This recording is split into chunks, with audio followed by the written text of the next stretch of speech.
Hi, I'm Rajiv, and today we're going back to basics. How do you clean your home? And what's your version of a thorough cleaning? Today, I'm going to show you how I clean my place when I want it super clean.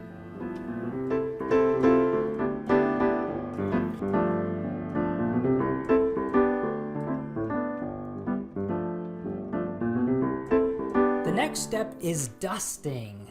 I don't use a feather duster. I don't use a thing on a stick. I use just a rag or a cloth. If you use a feather duster, you're just really moving dust around. You're not picking it up. And the whole point of dusting is to collect the dust and to try to get rid of it.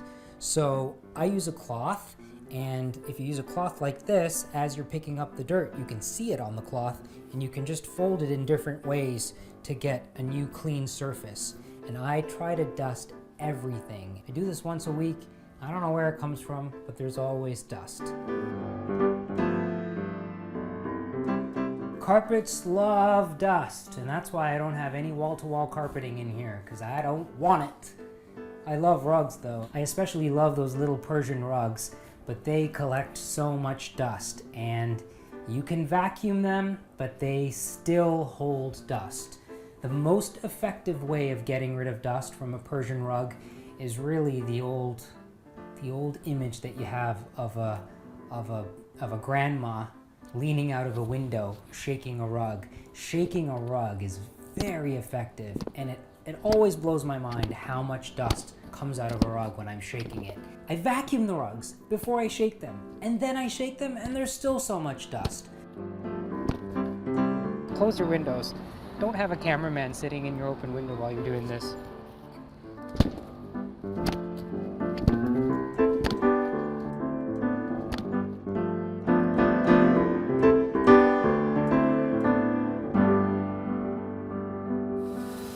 One of the things that everyone should have in their kitchen is a basic cast iron skillet. This is something that you get, you learn how to use, and it's gonna outlive you. This cast iron skillet is, I think it's from the early 1900s. This is a newer one, but these are two of my favorite pans in the kitchen. The great thing about cast iron is that it is indestructible. You can find a nasty, grimy, rusty pan like this. And truthfully, I'm gonna take this and I'm gonna show you how I turn it into this.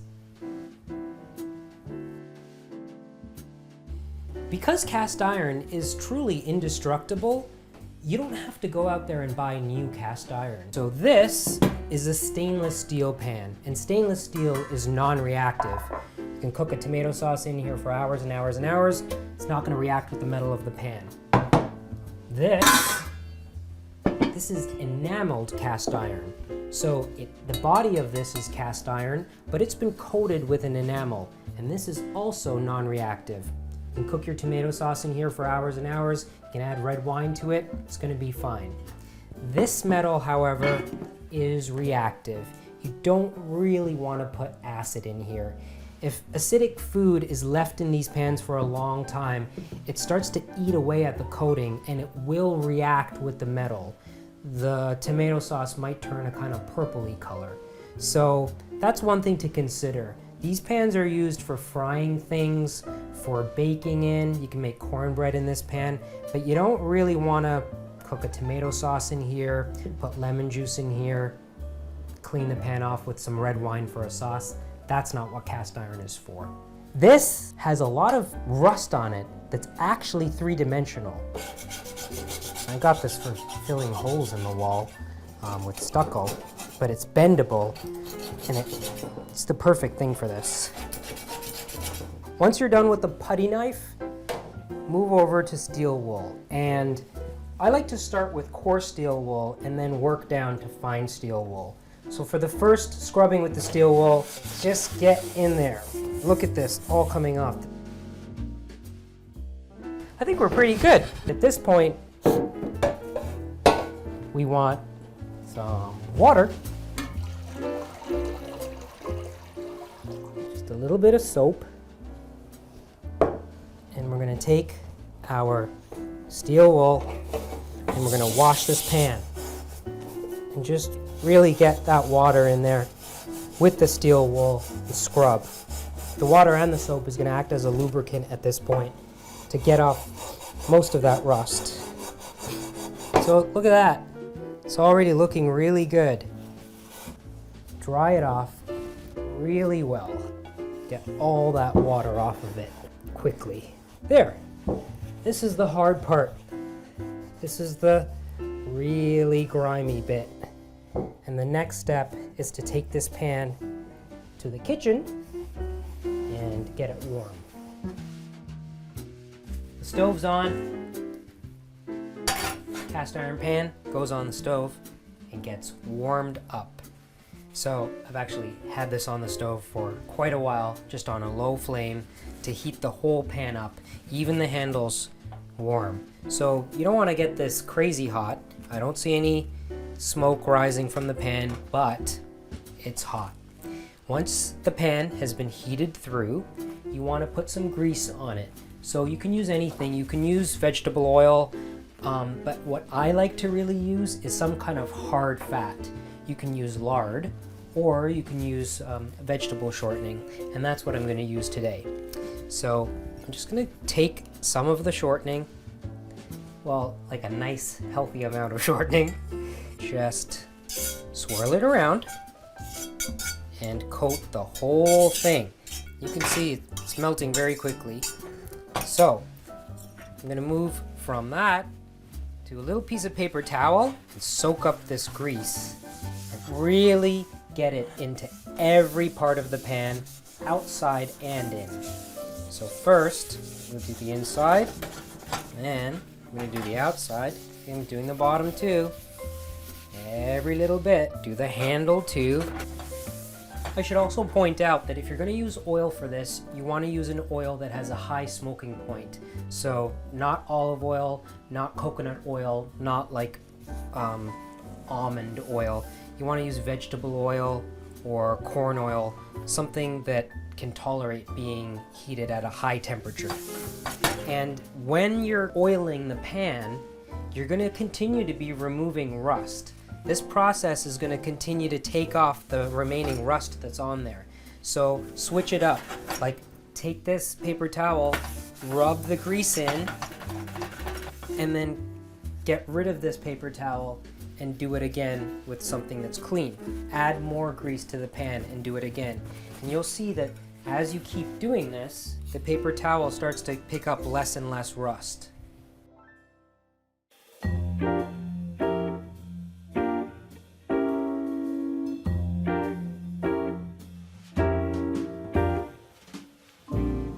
There are some important things that you should know about washing dishes. There's a sequence. You should be thinking about water temperature, and if you saw my video on reseasoning a cast iron pan, the most important thing about keeping this healthy is how you wash it. So that's what we're doing today. We're cleaning up after a delicious breakfast. Let's get to work. Am I going to take this greasy pan that has bacon grease in it and just stick it in the sink and turn on hot water and take my dishcloth and rub it around and then put this over here when the grease is kind of gone? And then the next thing I take is, oh, let's see, maybe this glass over here, and take the same dishcloth and then just start washing it randomly? No, because if you do that, this dishcloth is full of grease. And now you have grease going onto this glass, which does not have grease on it. You end up using so much more soap, so much more hot water, and so much more time that you could have avoided if you just washed the glass first. The other thing I like to do, just to kind of make the water use more efficient, is I put my dishes, the next set of dishes that I'm going to use, under the water stream. And because I rinsed this bowl and fork off with cold water to get the egg off, now I'm going over it with hot water. So now I have the plate. We start with the cold water to get rid of our egg. And look, our egg that's caked on there is going to come right off with cold water. That would not happen with hot water. And now, oatmeal. When you have an oatmeal dish or an oatmeal pan, hot water or cold water? Cold water. Putting hot water in the oatmeal pan is kind of like continuing to cook it, and it sticks to the pan. Putting cold water on it, you'd be amazed, it just pops right off. And look, now I have a pile of dishes that have been rinsed off in cold water and soap, and I can just quickly go over them with hot water. And for this, now I'd use the hottest water that my hands can tolerate, kind of sterilizing everything. And I don't have a dishwasher. I don't have a dishwasher because all of this silver is 200 years old, and most of the bowls and plates are at least 100 years old, and none of this stuff can go in the dishwasher.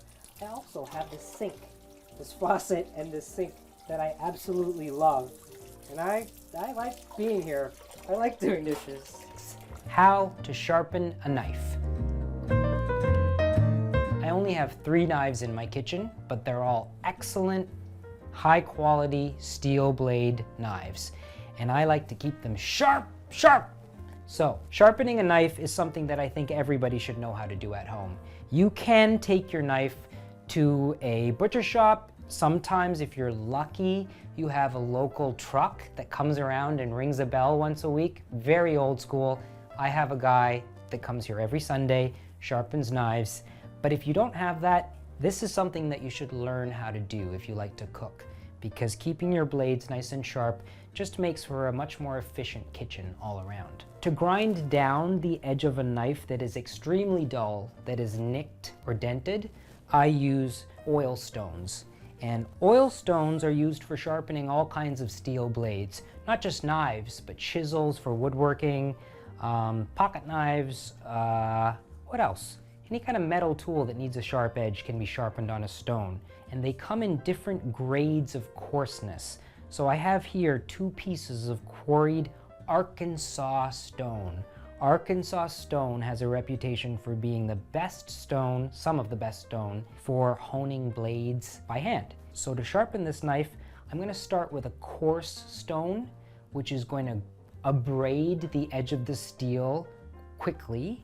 And then I'm going to go to a very fine, smooth stone, which will help to polish it. So these stones need some kind of lubrication. They're either water stones or they're oil stones. So they're either a stone that you put water on to act as a lubricant, or oil. And I like these oil stones. So I just lay the stone down and I put on some mineral oil, just a little bit, not too much. And then, just with my fingers, I coat the surface of the stone with the oil. And now I'm just going to hold my knife at an angle. This is the most important thing about sharpening, and this is actually the most difficult thing to learn. Once you set the angle of where you're going to pull the knife along the stone, it has to be the same with every stroke. If you start holding it at a high angle, and then you go to a low angle, and then it's a middle angle, and then high again, you're just creating various levels on that steel. You have to keep it at exactly the same angle and keep pulling at that same angle.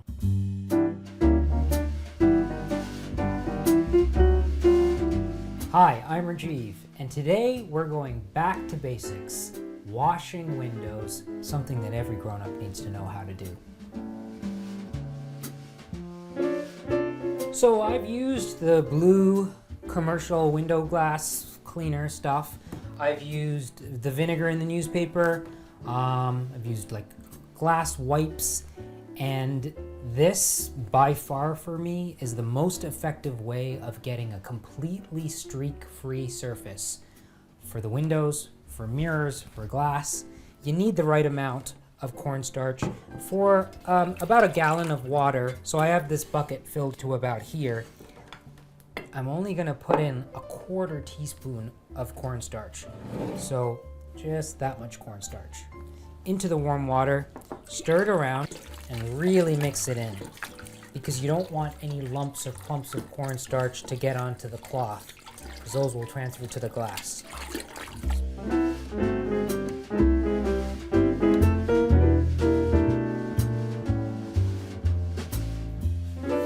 Look at this. Look at this. Look at how dirty this is. Look at this.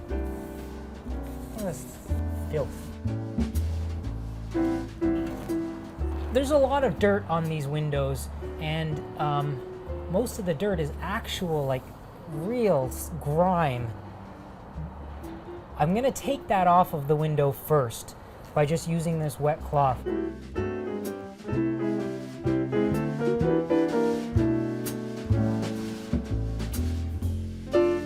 Now I'm switching to my dry cloth.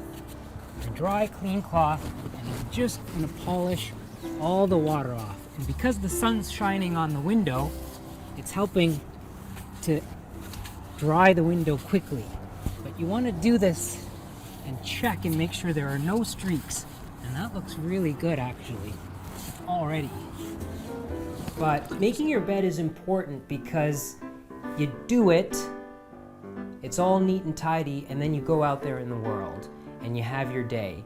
And if you had a horrible day where everything was out of your control and you're exhausted and tired and kind of blah, you come back home, and whether you know it or not, seeing that made bed at the end of the day gives you something that you accomplished. You achieved something, and it's small, but that small little thing is very important. If you're depressed or you have anxiety, I promise you that if you make your bed every single morning, you will feel better. You will feel better about yourself, and you'll feel better about the world that you live in. One of my favorite possessions is my mattress, made in the Bronx by Charles Beckley. They've been making mattresses like this, I think, since the 30s, and I just love seeing the actual mattress. It just takes me back to a time when even mattresses were beautiful. So I don't do this every time I make my bed, but once every 3 or 4 months, when I take off all the sheets to wash them, I flip the mattress. This mattress, which was made by hand, actually needs to be flipped regularly. You have to turn the mattress over so that it gets even wear, so that it doesn't start to sag on one side or get like a divot from your back. So I flip it this way, and then sometimes I also rotate it the other way. And this just makes sure that the mattress is going to have a nice, healthy life for like 30 or 40 years. Next thing is covering the mattress with a mattress protector, just to keep it clean. Now, the next step is just putting on the fitted sheet. These are the lines from ironing your sheet. It's like getting into a hotel bed. That's why we do it. And when you're putting the fitted sheet on, really take time to tuck in the edges if it's big. You know, if you don't and you just throw it on there, then you end up with this kind of thing, and that's not good. That's not how we do things. One of my favorite poems is by Emily Dickinson. Ample make this bed with awe. In it wait for judgment break, excellent and fair. Be its mattress straight, be its pillow round. Let no sunlight, yellow noise interrupt this ground. That always comes into my head when I'm making the bed. You want it to be tight so that you can bounce a quarter off of it. So the flat sheet going onto the bed is the only part of making a bed that is kind of technical. This is the flat sheet. There is a right side and a wrong side to the flat sheet. There's usually at the top of a flat sheet a hem or some kind of decorative something, so there are stripes on this sheet. But if you look at where the sheet is sewn over, on the side hems or even the top, the good side has the stitching but no fold, and the wrong side has the fold. So if you take your finger and you go like this, and you can catch your finger in the fold, that's the wrong side. Now, which side goes up? The right side or the wrong side? You might think that the right side goes up. No, the wrong side goes up. Ha! I gotcha! It's true. Why does the right side go down, you might ask? Well, I'll show you. So first, let's get our sheet on here. Wrong side up, right side down. I just try to find the middle of the sheet, kind of set it in place over here. I'm gonna come back to the bottom, but now I'm gonna go to the top, and I'm gonna take the top of the sheet. I'm going to kind of line it up with the top of the bed, and then I'm gonna fold it over. So now, what we have is the sheet folded over. The right side was down, but because it's folded over, now the right side is up. If you stay at a hotel next time, just look at the bed.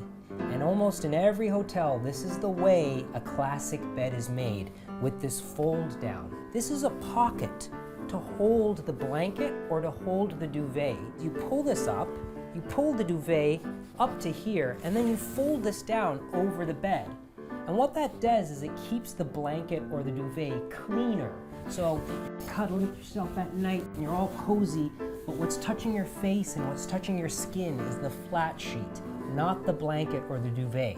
And what that does is it keeps the duvet clean so that you don't have to wash it every week when you're washing your sheets. You wash it once every couple months or so, the duvet cover, because this is the thing that's getting soiled.